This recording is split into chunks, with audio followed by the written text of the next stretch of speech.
During the conversation, you should expect to encounter barriers and roadblocks about using technology.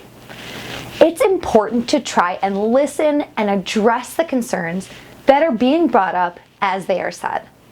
Not addressing these concerns and waiting until later can often result in people clinging onto their hesitation or fear and may cause them to say no altogether at a later date.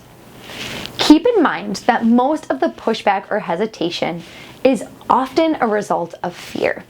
Fears are incredibly common, and if addressed and respected, oftentimes can be something you can openly discuss and move away from. Some examples of fear-based responses may include, "I don't think Elena can use this type of technology. It's too advanced for her."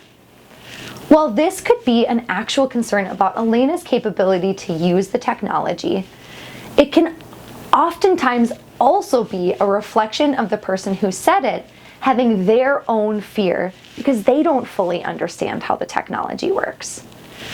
By knowing this, you can ask more clarifying questions to help draw out the fear, such as, "What about this technology seems too difficult for Elena?"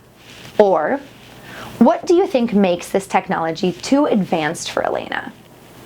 Then, you can explain that with technology, there are a lot of safety checks and trainings that go into place to make sure the technology being used is the right technology to specifically fit Elena's needs and capabilities.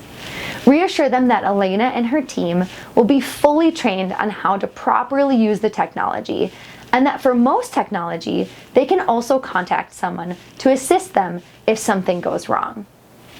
By addressing it this way, you can offer the person reassurance that no one is expected to fully understand the system now, and that in time, everyone will be made sure to feel comfortable and in proper control of the technology that is implemented. We also recommend that if you already have a technology solution in mind, based on the individual's needs and interests, you should invite that technology vendor to the conversation. Oftentimes, they can address the hesitations and concerns better than anyone because they know their system inside and out and have already worked with other teams to address these same concerns and roadblocks. Another common pushback you may hear is that by using technology, we're actually taking something away from the individual. For example, by moving to remote supports, now you are removing the opportunity for that individual to have socialization with their staff. When this comes up, offer reassurances that technology is being considered as a means to help support the individual's goals, not as a means to take anything away from them. This is why it is so important to always keep the individual's wants and needs at the center of the conversation, because you can point to those wants and needs as the reason for considering this specific technology, therefore showing that it is adding instead of taking away from the individual. Lastly, remember dignity of risk.